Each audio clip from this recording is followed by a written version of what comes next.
우리 옆에 계신 성도를 인사 한번 하십시다. 우리 사랑합니다. 축복합니다. 사랑합니다. 축복합니다. 저에게는 남동생이 한 명 있습니다.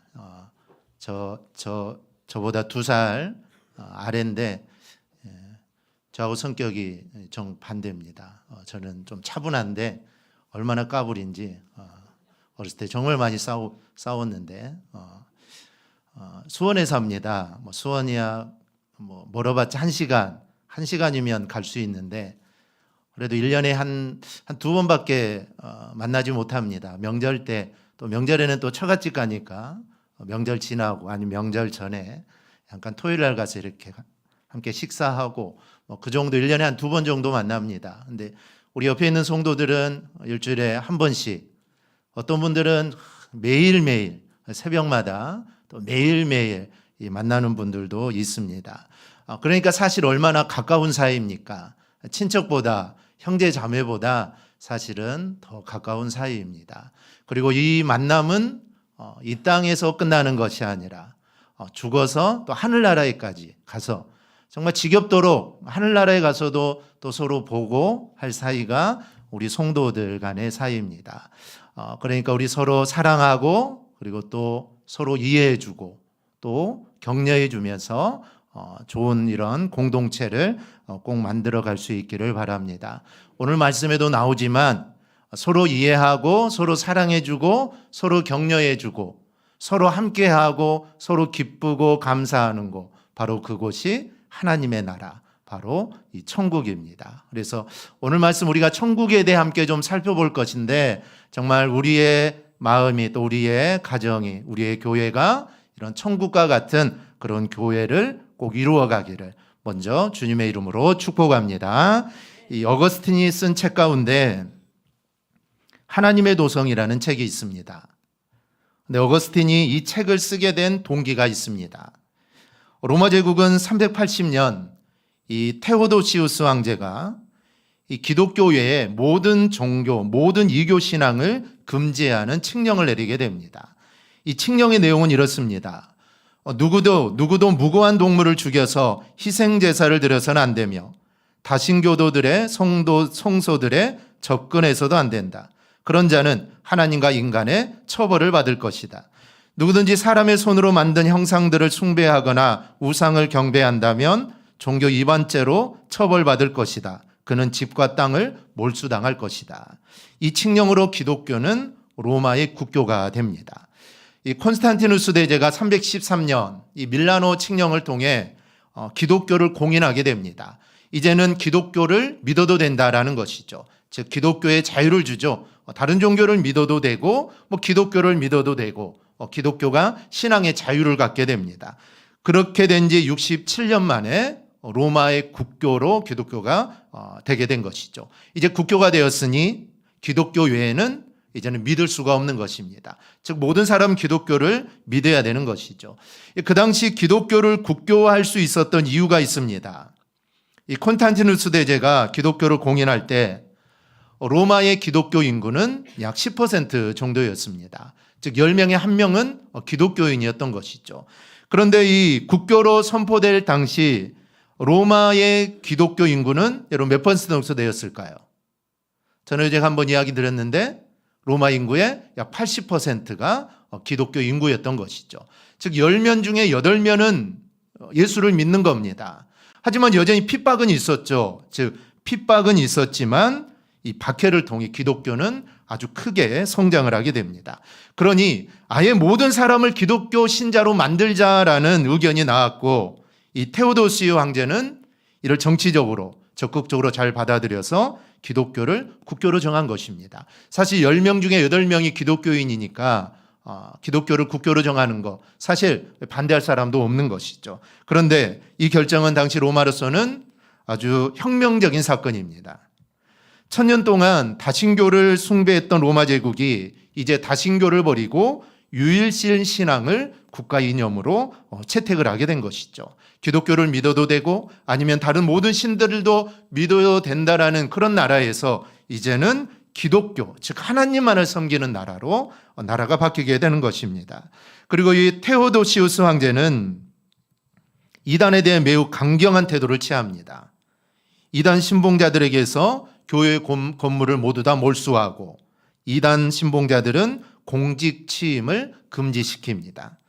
이렇게 핍박받던 기독교가 이제 로마 대제국의 국교가 되었으니 이제 사람들은 로마가 멸망하지 않을 거다라고 생각을 합니다. 왜냐하면 로마도 큰 나라이고 이 대제국이 기독교 국가가 되었으니 이 로마가 이제 하나님의 나라가 되었으니 이 나라는 이제 멸망하지 않을 거라고 믿게 된 것이죠. 그러나 410년 8월 24일 알라리크 1세가 이끄는 서고트족이 서로마 제국의 로마를 침공하여 함락시키고 약탈을 합니다. 그들은 어떤 모습으로 로마를 침공했느냐? 벌거벗은 채로 도끼를 휘두르면서 그들은 쳐들어오게 되고 그들의 그 당시 최고의 나라였던 로마는 너무나 쉽게 함락이 되고 맙니다. 비명과 화염 속에서 거대한 로마가 무너지는 모습을 보면서 사람들은 기독교의 회의를 느끼게 되죠. 이러한 상황은 이교도들의 도전을 받게 되었고 기독교화된 로마가 망한 이유가 기독교에 있다라고 사람들은 생각을 하게 됩니다. 그동안 기독교에 억눌러 있었던 이교도들이 이제 기독교인들에게 원망의 화살을 쏘게 된 것이죠. 그러자 어거스틴은 이 문제를 고민하면서 로마 시민인 기독교인들을 위해 하나님의 도성이라는 책을 씁니다. 사람이 세운 이 세상 나라는 무너진다. 사람이 세운 세상 나라가 무너지면서 보이지 않는 하나님의 나라는 이루어진다라고 기록을 합니다. 어거스틴은 하나님의 나라는 영원하지만 세상 나라는 영원하지 않다는 것, 그리고 눈에 보이지 않는 하나님의 나라는 지금도 계속해서 건설되어 가고 있다. 즉 로마는 멸망했지만 하나님의 나라는 무너지지 않고 지금도 계속해서 건설되어 가고 있다. 그래서 흔들리는 그리스도인들에게 하나님의 도성이라는 이 책을 통해 하나님의 나라에 대해 설명을 합니다. 우리가 예수를 믿지만 하나님의 나라 그리고 천국에 대해서 우리는 많은 의문점과 질문을 갖습니다. 그리고 믿지 않는 사람들이 우리에게 묻죠. 하나님의 나라가 어디 있냐? 천국이 어디 있냐? 나에게 좀 보여달라고 세상 사람들을 이렇게 묻습니다. 그러면 이 질문에 우리는 어떻게 대답을 해야 할까요? 과연 하나님의 나라는 존재하는 것입니까? 그리고 존재한다면 과연 하나님의 나라는 어디에 존재할까요? 이 질문에 성경은 마지막 날에 임할 하나님의 나라를 설명합니다. 그곳이 어떤 곳인지, 그곳이 얼마나 큰지, 그리고 그곳에 들어갈 사람은 누구인지 설명합니다. 요한계시록 21장을 보면 천국의 모습에 대해 이렇게 설명합니다. 7절을 보니 그 나라에 들어갈 사람은 이기는 자, 즉 예수님을 믿음으로 승리한 자, 그 자가 천국에 들어간다라는 것이죠. 오늘 새벽에도 말씀드렸지만 믿는 우리에게는 환난과 핍박이 있습니다. 사실 없으면 얼마나 좋겠습니까? 예수 믿고 다 형통하면 예수 믿는 순간부터 정말 모든 일들이 형통하면 정말 좋겠지만 사실 우리가 예수 믿어도 우리 안에는 환난과 핍박과 어려움이 있습니다. 그런데 이거는 여러분 당연한 것이라는 것이죠. 이거는 당연한 것입니다. 여러분 예수 믿으면 환난 핍박이 없어지는 것이 아니라 오히려 환난과 핍박이 더 많아질 수도 있습니다. 어려움이 더 많아질 수도 있죠. 하지만 우리는 그것을 받아들여야 합니다. 이게 당연하다는 것을 알고 우리는 수용하고 믿음으로 끝까지 승리해야 된다는 것이죠. 그런데 그렇게 믿음으로 끝까지 승리하는 자, 바로 그 사람이 천국에 들어갈 수 있다라는 것입니다. 그리고 16절, 17절을 보면 이 천국의 크기를 설명합니다. 그 성을 측량하니 12,000 스다디온이요. 길이와 넓이와 높이가 같더라. 그 성곽을 측량함에 144규빗이니 사람의 측량 곧 천사의 측량이라. 여러분 천국은 얼마나 클 것 같습니까? 천국은 얼마나 클까요? 우리가 성경 말씀을 봐서는 사실 천국이 얼마나 큰지 가늠이 가지 않습니다. 그리고 과연 그 천국에 사람들이 다 들어갈 수 있을까?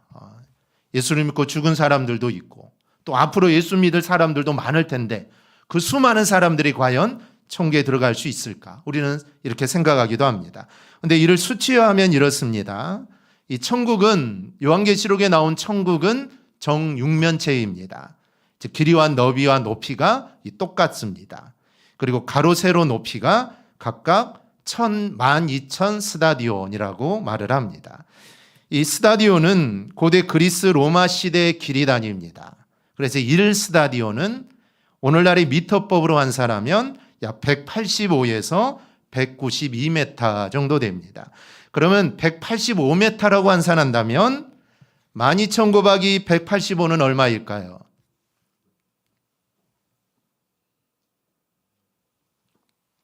22,000km가 됩니다. 한반도의 길이, 저 북쪽이 온성이라고 하는데 북쪽 끝 온성에서 남쪽 끝 제주도까지 직선거리로 약 1,100km 정도 된다고 합니다. 그러니까 딱 2배가 되는 길이죠. 그런데 이게 정육면체라는 것입니다. 길이도 2,200km고 높이도 2,200km라는 것이죠. 한 변의 높이가 2,200km의 건물을 층고 3m로 나누면 총 층수는 74만 층이 됩니다.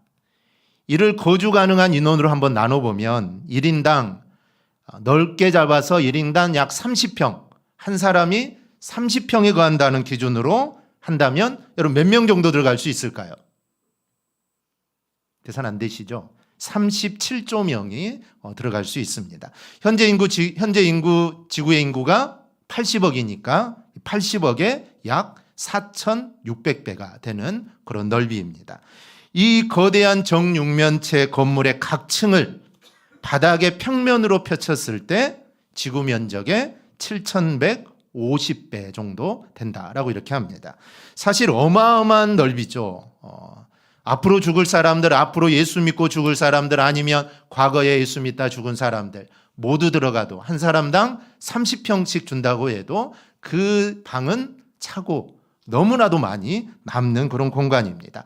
우주를 만드신 하나님, 이 하나님의 스케일은 사실 건물 하나도 이 정도 크기의 규모가 된다라는 것이죠. 요한계시록에는 그 하나님의 나라가 얼마나 아름다운지, 얼마나 놀라운지 계속해서 설명하지만 사실 그 설명으로 하나님의 나라는 좀 부족합니다. 사실 하나님의 나라는 이 세상의 언어와 재료로는 설명이 불가능한 나라가 하나님의 나라입니다. 즉 요한이 본 하나님의 나라이기 때문에 이 설명의 한계가 있죠. 만약 오늘날에 우리가 하나님의 나라를 본다면 아마 요한보다는 더 실감나게 아마 설명을 할 수 있을 겁니다. 이 백문이불여일견이라고 합니다. 하나님의 나라는 이렇습니다. 이 백문이불여일견이죠. 정말 아무리 많이 들어도 한 번 보면은 그 하나님의 나라가 얼마나 대단하고 얼마나 아름답고 얼마나 위대한지 우리는 알게 됩니다. 그래서 우리가 이 땅에 살면서 천국을 기대하고 천국을 사모하며 사는 것입니다. 천국이 만약에 지금 내가 살고 있는 집과 똑같다면 사실 기대하지 않겠죠. 기대도 되지 않을 겁니다. 그런데 이 천국은 사실 어떤 것인지 알 수가 없습니다. 얼마나 화려한지, 얼마나 대단한지 알 수 없기 때문에 우리는 천국을 기대하고 사모하며 우리가 사는 겁니다. 여러분, 우리가 예수를 믿는 근본적인 이유가 무엇입니까? 여러 가지 이유가 있지만 가장 근본적인 이유는 하나님의 나라, 즉 천국에 들어가기 위해서 우리가 예수를 믿는 겁니다. 그러면 그 하나님의 나라는 여러분 죽어서만 갈 수 있을까요? 우리가 사는 날 동안에 이 하나님의 나라, 우리와는 아무 상관이 없을까요? 여러분 그렇지 않습니다. 2004년에 인기리에 방영되었던 이 파리의 연인이라는 드라마가 있습니다. 아마 많이 보셨을 텐데 그 드라마에 유명한 대사 2개가 있습니다. 뭘까요? 하나는 애기야 가자. 또 하나 그래 내 안에 너 있다. 역시 그렇죠. 이 2가지 대사가 아직까지도 유명합니다. 그런데 주님이 이와 비슷한 말씀을 하셨죠. 하나님의 나라가 너희 안에 있다. 원조는 주님입니다. 주님 먼저 하신 거예요. 하나님의 나라는 너희 안에 있다. 이 주님의 말씀입니다. 우리가 죽어서 갈 하나님의 나라 여러분 분명히 있습니다. 하지만 그 하나님의 나라는 지금 우리 안에 있다라는 말씀입니다. 살아있을 때도 분명 하나님의 나라는 우리와 상관이 있다라는 것이죠. 그렇다면 이 말씀, 하나님의 나라가 우리 안에 있다라는 이 말씀은 어떤 의미가 있을까요? 먼저 하나님의 나라가 내 안에 있다라는 말씀입니다. 예수님이 이 땅에 오셔서 전하시는 메시지의 핵심은 하나님의 나라입니다. 그러자 그 하나님의 나라가 궁금했던 바리새파 사람들이 그 하나님의 나라가 언제 오겠냐라고 묻습니다. 이 질문에 대한 대답이 오늘 본문 말씀입니다. 하나님의 나라는 볼 수 있게 임하는 것이 아니요 또 여기 있다 저기 있다고도 못하리니 하나님의 나라는 너희 안에 있느니라. 너희 안에 있다라는 것은 하나님의 나라가 내 안에, 내 마음속에 있다라는 의미입니다. 하나님의 나라는 헬라어로 바실레이아 투테우라고 합니다. 원어적으로 해석하면 하나님의 통치, 하나님의 왕권을 의미합니다. 그리고 히브리어로는 말쿠트라고 이렇게 말하는데요. 즉 이 단어들은 하나님의 나라 그리고 천국으로 번역할 수 있는데 이 단어들은 단순한 장소로서의 나라이기보다는 하나님이 통치하시는 나라, 하나님이 다스리는 나라를 의미합니다. 그렇기 때문에 하나님의 나라가 너희 안에 있다라는 이 말씀은 우리의 삶이, 우리의 마음이 하나님이 다스림의 상태를 의미합니다. 그러니까 내가 예수를 영접하여 예수님을 나의 왕으로 삼아 하나님이 나의 삶과 나의 마음을 다스리는 상태, 이 상태가 바로 여러분 하나님의 나라입니다. 그러니 내 안에 하나님의 나라가 있다는 말씀은 하나님이 나를 다스려서 내 안에 하나님의 나라가 임했다라는 그런 의미가 됩니다. 우리가 예수님을 영접하여 예수님을 믿으면 내 안에 있는 악한 영, 즉 마귀가 물러가고 하나님이 내 안에 거하시게 됩니다. 하나님이 내 안에 거하시면 그때부터 하나님이 주시는 평안함이 임하게 되고 하나님의 말씀을 따라 살려고 애를 씁니다. 나에게 하나님의 나라가 임했기 때문이죠. 내가 예수님의 말씀을 따라 살려고 노력하는 것은 예수님이 나를 다스리시고 나를 주관하기 때문에 내가 그런 마음을 사실 여러분 갖는 것입니다. 예수님이 이 땅에 오셔서 하신 사역 중에 하나가 귀신을 내어 쫓는 일이었습니다. 귀신이 사람의 마음에 자리 잡고 있으면 그 사람은 귀신의 다스림을 받게 되죠.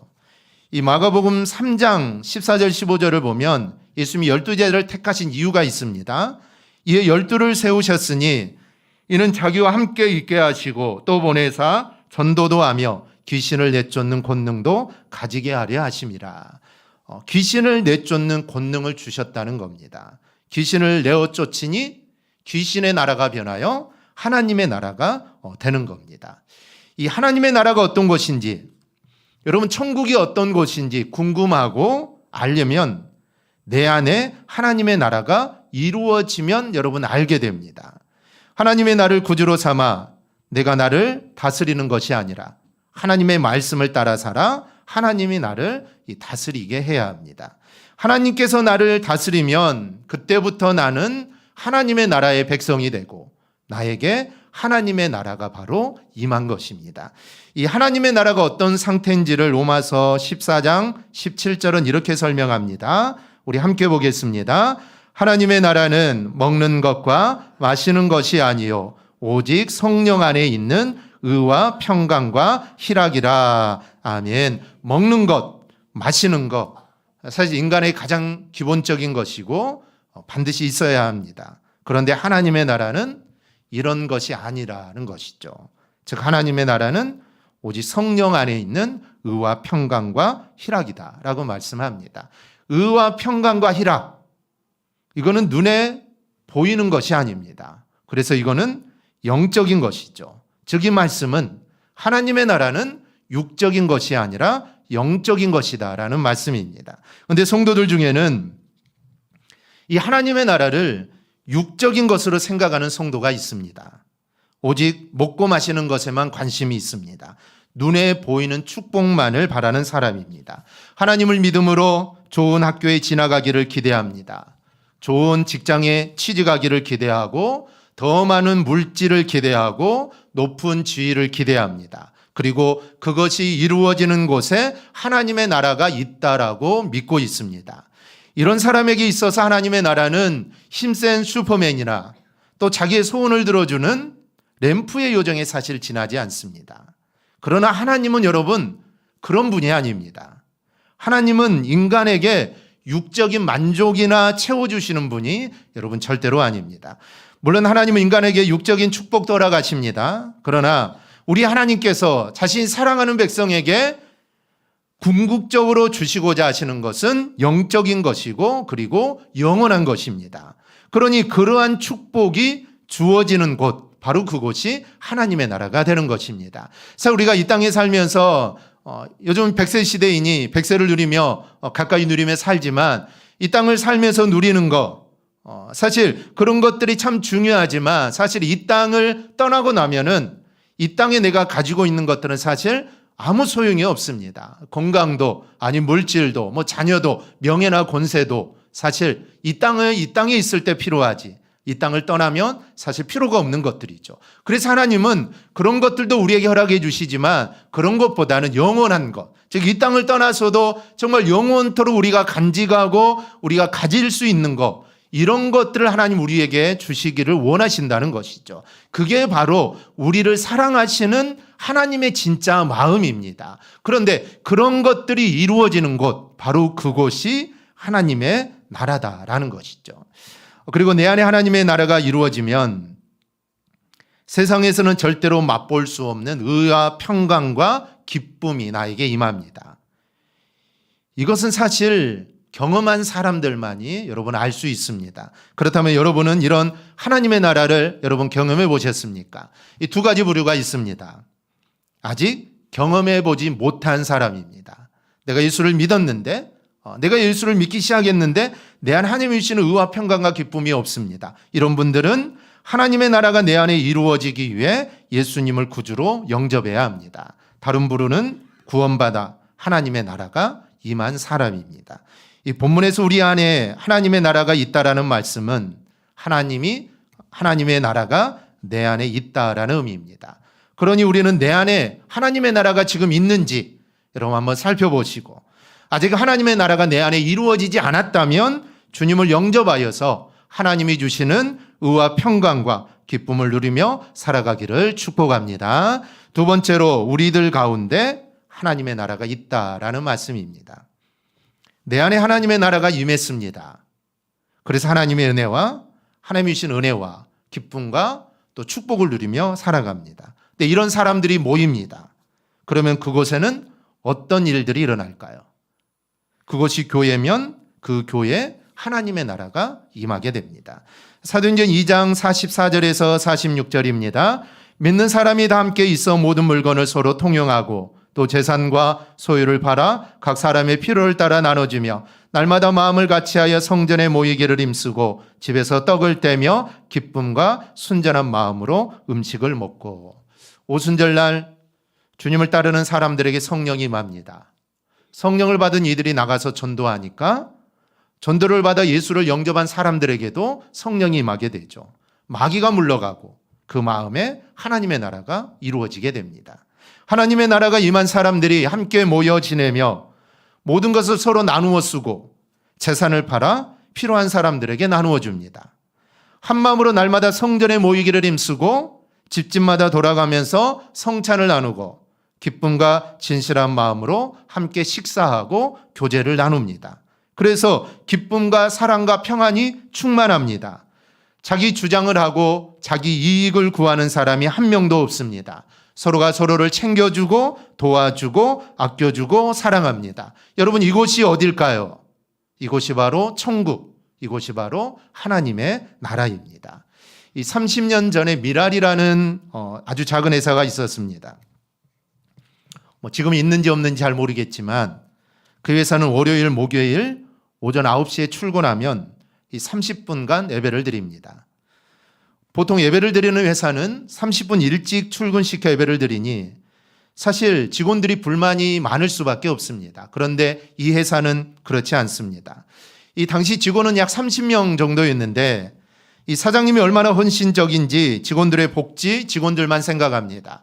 이 점심 식사도 최고로, 심지어 월급도 작은 기업 못지않게 아주 후하게 줍니다. 그런데 나중에는 예배가 없는 화요일, 수요일, 금요일, 토요일에 직원들이 일찍 출근하여서 자기들끼리 자원하여 예배를 드리기 시작합니다.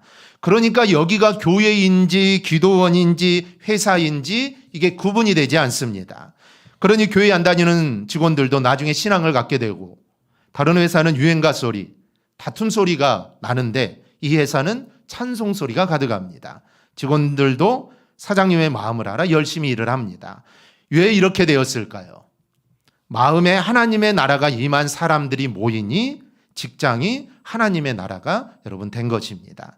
마음에 하나님의 나라가 임한 사람들이 모이면 그것이 어디든 가정이든 교회든 직장이든 어디든지 바로 하나님의 나라가 임하게 됩니다. 하나님의 나라가 너희 안에 있다.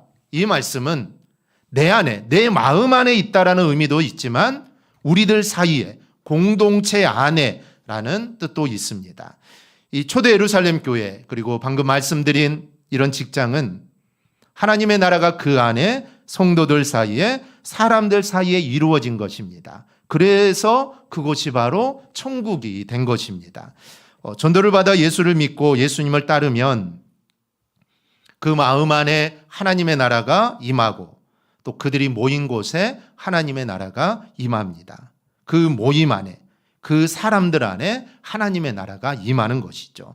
사랑하고 서로 도와주고 위로하고 서로 챙겨주면 여러분 바로 그것이 여러분 천국입니다. 우리 교회가 그리고 우리가 살아가는 모든 삶의 연장에 하나님의 나라가 임하기를 축복합니다. 하나님의 나라는 예수를 믿는 사람들이 함께 만들어 나가는 나라입니다. 예수 하나님의 나라가 내 안에 임하고 그 모인 사람들이 함께 모여서 서로 시기하고 서로 질투하는 것이 아니라 서로 사랑하고 격려하고 감싸주고 그럴 때 그곳에 하나님의 나라가 임하는 것입니다. 그를 위해서 우리는 함께하고 함께 노력해야 한다라는 것이죠. 그래서 교회 오면 즐겁고 힘을 얻고 용기를 얻으며 새 힘을 얻어야 합니다.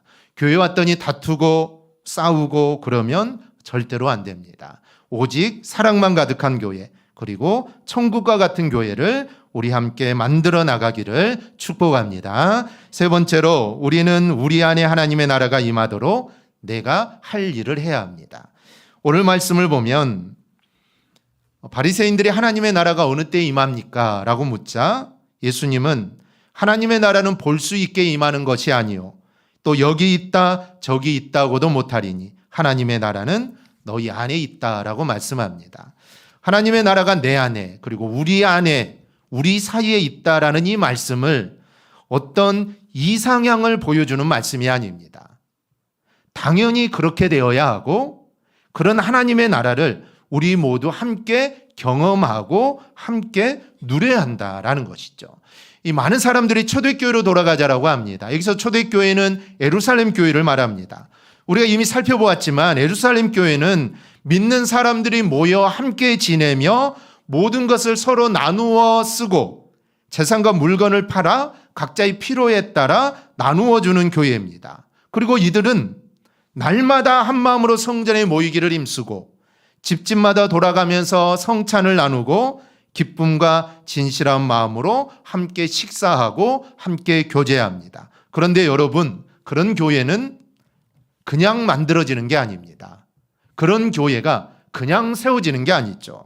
어떻게 그런 교회가 만들어졌는가를 우리는 알아야 합니다. 사도행전 2장 42절 43절입니다. 그들이 사도의 가르침을 받아 서로 교제하고 떡을 떼며 오로지 기도하기를 힘쓰니라. 사람마다 두려워하는데 사도들로 말미암아 기사와 표적이 많이 나타나니 이들은 사도의 가르침을 받았습니다.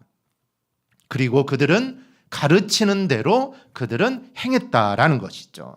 즉 그들은 하나님의 말씀을 듣고 그 말씀대로 행하는 삶을 살았던 것입니다. 하나님 말씀이 그들의 마음에 들어오고 그리고 그 말씀대로 그들은 서로 나누고 사랑하며 그런 마음으로 살게 되었다라는 것이죠. 사도 요한의 가르침 서로 사랑하라. 그 말씀을 받으면 그들은 서로 사랑하는 것입니다. 사실 모든 사람을 사랑한다는 거 쉬운 일은 아니죠. 원수를 사랑하는 거 말이 쉽지 사실 원수와 같은 사람 사랑한다는 것은 사실 쉬운 일이 아닙니다. 정말 미워 죽겠는데 그 사람을 사랑한다는 거 여러분 이거는 쉬운 일이 아닙니다. 그런데 초대교회 성도들은 정말 사랑할 수 없지만 너무나도 밉지만 그 사람을 하나님의 말씀이니까 정말 진정한 마음으로 그들을 품고 그들을 사랑해 주었다라는 것이죠. 전에는 자신을 핍박했던 사람이 지금은 교인일 수가 있습니다. 전에는 자신에게 핍박을 하고 나를 고발하여 감옥에 갔게 했던 그 사람이 지금은 변화되어 예수를 믿게 되었습니다. 그 사람을 사랑하는 거 쉬운 일은 아니죠. 하지만 사랑하라고 하니까 그 사람을 사랑하고 품어주었습니다. 그러면 그 사람이 얼마나 감동을 받겠습니까?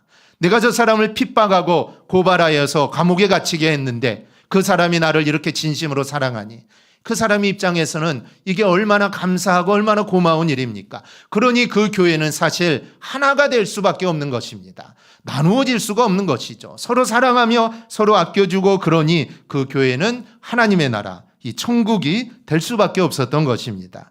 그런데 이렇게 놀라운 교회가 문제가 생깁니다. 사도행전 6장 1절을 보니 그때 제자가 더 많아졌는데 헬라파 유대인들이 자기의 가부들이 매일의 구제에 빠짐으로 히브리파 사람을 원망하니 성도가 많아지니 신자가 많아지니 문제가 생기게 됩니다. 즉 그리스말을 하는 외국 태생의 유대인들이 매일의 구제의 대상에서 자기들의 가부가 제외된다고 히브리말을 하는 본토 출신 유대인들에게 불평을 하게 됩니다. 즉 핍박을 받아 잠시 떠나 있다가 이제 다시 왔는데 나갔다가 왔다고 핍박한다는 것이죠. 우리는 신앙을 지키면서 핍박이 있어도 여기에서 살았는데 너희는 핍박 때문에 나갔다가 다시 오는 것 아니냐 그러면서 구제하는데 가부를 구제하는데 이게 차별을 한다는 것이죠. 그래서 불평을 하기 시작하고 그래서 다툼이 생기기 시작합니다. 여러분 이 다툼의 원인이 무엇입니까? 서로 더 가지려고 하는 것입니다. 서로 자기 파당이 더 많은 것을 누려야 한다라는 생각 때문이죠. 이게 욕심이고 바로 이게 죄입니다. 이 욕심이 이 죄가 예루살렘 교회를 어렵게 만들었던 겁니다. 잠언 28장 25절을 보면 욕심이 많은 자는 다툼을 일으키나 여호와를 의지하는 자는 풍족하게 되느니라 말씀합니다. 야고보서 1장 15절은 욕심의 결과를 욕심이 잉태한 즉 죄를 낳고 죄가 장성한 즉 사망을 낳느니라 말씀합니다. 그래서 성경 우리에게 말하죠. 욕심을 버리라. 욕심을 버리라라고 말씀합니다. 여러분, 우리가 내 안에 있는 하나님의 나라가 우리 교회에, 우리 가정에, 우리의 삶의 현장에 이루게 하려면 우리가 해야 될 것이 있는데 그것은 반드시 욕심을 버려야 한다라는 겁니다. 우리가 기도할 때마다 항상 이를 위해 기도해야 합니다. 사실 우리 안에는 욕심이 있습니다. 정말 아무리 성자라고 해도 욕심은 있는 것입니다. 정말 속세를 떠나 수도를 하는 수도사들도 자기의 동생이 대주기에 올랐다면 이거를 시기하고 질투한다고 하지 않습니까? 우리 인간의 마음에는 욕심이 있습니다. 많은 욕심들이 우리 안에 자리 잡고 있죠. 그런데 하나님의 나라를 이루기 위해서는 이 욕심을 버려야 하는 것입니다. 이 욕심을 버려야 내 안에 그리고 우리의 가정에 또 교회에 또 내가 일하는 일터가 하나님의 나라가 되는 것입니다. 여러분 욕심만 버려도 우리는 하나님의 나라를 이루며 살 수 있습니다. 이것만 버리면 하나님의 나라를 이루고 또 경험하며 누리는 복된 삶을 우리는 반드시 살게 될 것입니다. 우리 모두가 예수를 잘 믿어 우리 안에 하나님의 나라 그 천국을 만들어 나가기를 소망합니다. 그리고 그 하나님의 나라에 우리 모두 거하여서 죽어서 가는 하나님의 나라뿐만 아니라 정말 이 땅에서도 하나님의 나라에서 누릴 수 있는 의와 평강과 그리고 기쁨을 꼭 누리며 살아가기를 주님의 이름으로 축복합니다. 아멘. 기도하겠습니다.